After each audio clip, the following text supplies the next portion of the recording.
Essa semana o Brasil ficou meio chocado, meio impactado com a notícia de que o ministro da Justiça estava renunciando ao cargo e muitos ficaram bem inseguros diante agora de uma situação política, diante já da situação com respeito à saúde mundial e a coisa que está piorando cada vez mais aqui no Brasil com respeito à pandemia, que vem nos distanciando socialmente.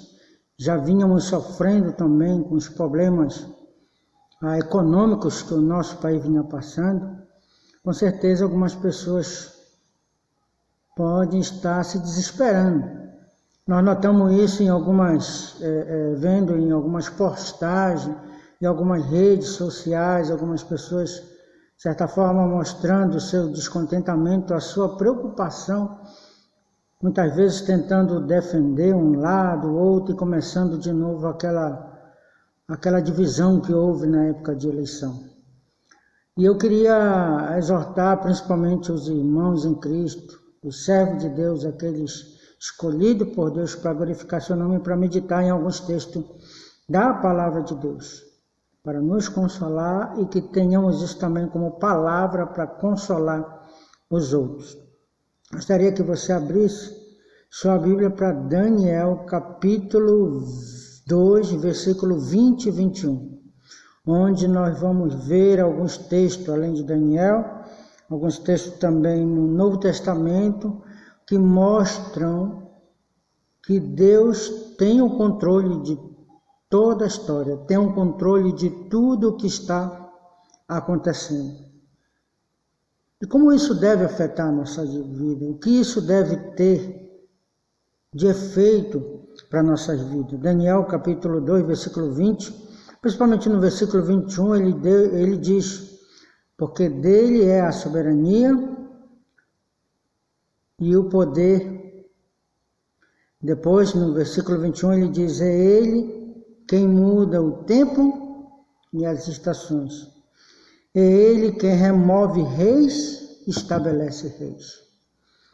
Na Bíblia, quando fala de reis, está falando também das autoridades máximas em cada nação.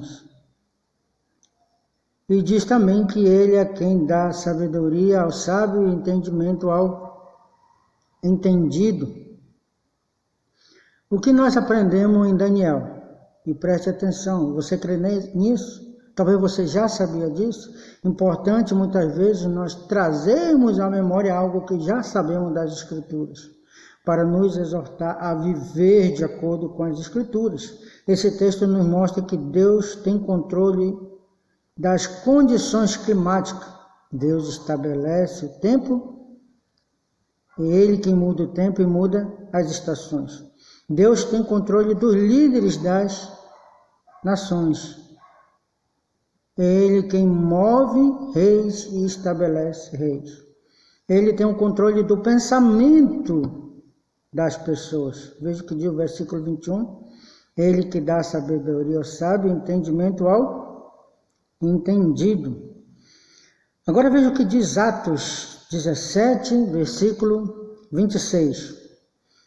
Falando de Deus, que criou de um só toda a raça humana, ele chega a dizer também que, havendo fixado os tempos previamente estabelecidos e, preste atenção, os limites da sua habitação. Deus tem um controle da data de nascimento de cada pessoa. Deus prefixou os tempos previamente estabelecidos para a existência de cada pessoa. Deus tem o controle sobre o lugar que cada pessoa ia nascer. Deus tem o controle da nacionalidade de cada pessoa. Já parou para pensar nisso? Que profundo isso é, como Deus controla todas essas coisas? Por que eu não sou americano? Por que eu não sou britânico? Ou porque eu não sou africano, haitiano? Por que eu não sou europeu? Porque Deus decidiu já antes da fundação do mundo, Ele prefixou todas essas coisas. Romanos capítulo 13, versículo 1 diz: porque, Romanos 13, 1, veja só o que diz: porque não há autoridade que não proceda de Deus. De onde procede a autoridade? Ah, foi eu que votei, foi você que votou. Não, foi Deus que colocou lá.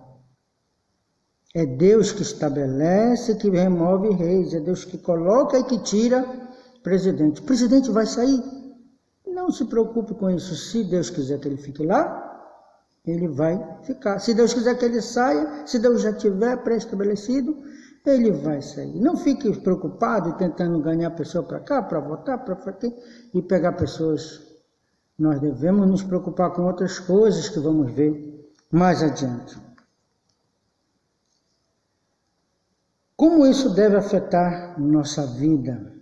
Principalmente com a situação que o mundo, principalmente o Brasil, está vivendo. Por causa dos problemas econômicos, por causa do problema de saúde, a pandemia que estamos vivendo, por causa dos problemas políticos, causado pela renúncia do ministro da Justiça.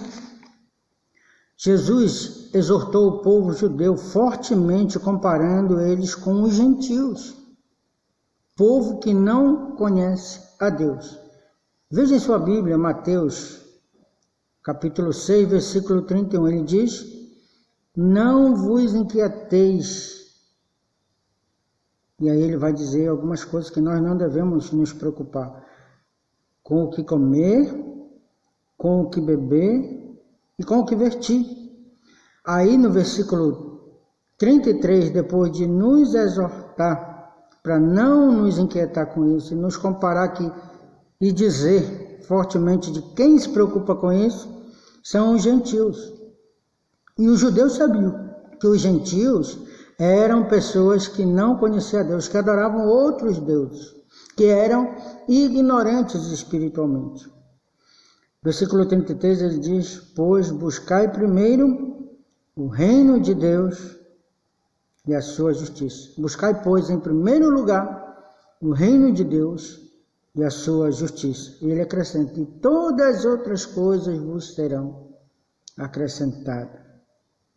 Tem outro exemplo também, Paulo, quando estava na prisão, com certeza os crentes estavam preocupados com a condição da igreja. E agora? Parece muito como alguns estão preocupados com a renúncia do ministro da Justiça. E agora o que vamos fazer? Paulo, nosso grande evangelista, nosso grande líder espiritual, está preso. Qual foi a mensagem dele? Efésios capítulo 5, versículo 14. Primeiro ele fala para a igreja: desperta, ó tu que dormes, levanta dos mortos e Deus te iluminará. Então, quando eles estavam preocupados com isso, com a situação que Paulo estava vendo, a mensagem que Paulo manda é: desperta, abram seus olhos espirituais. Quando ele fala que Deus vos iluminará, é para Deus dar para eles visão espiritual. E ele diz, versículo 15: vede prudentemente como andais, ou seja, pensa na forma que você está conduzindo a vida. Veja com cuidado como você está conduzindo a sua vida. Ele diz que devemos conduzir as nossas vidas como sábio e não como ignorantes, não como nécio, na versão atualizada. Na linguagem de hoje diz: não como ignorantes. Não nos comportemos como ignorantes espirituais. Versículo 16 diz: redimindo o tempo. Ou seja, os entendidos na linguagem grega fala que nós não estamos falando assim do tempo cronômetro, mas o tempo kairos, falando da oportunidade, do momento em que estamos vivendo.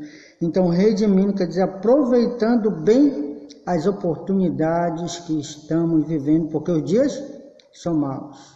Quando os dias são maus, segundo as Escrituras, são oportunidades. Oportunidade para quê?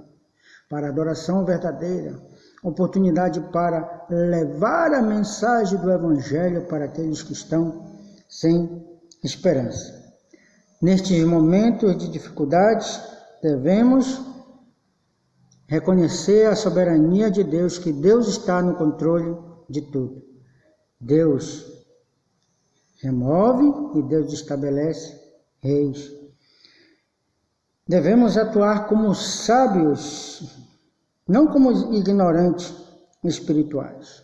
E devemos aproveitar as oportunidades para adorar a Deus e fazer o reino de Deus conhecido.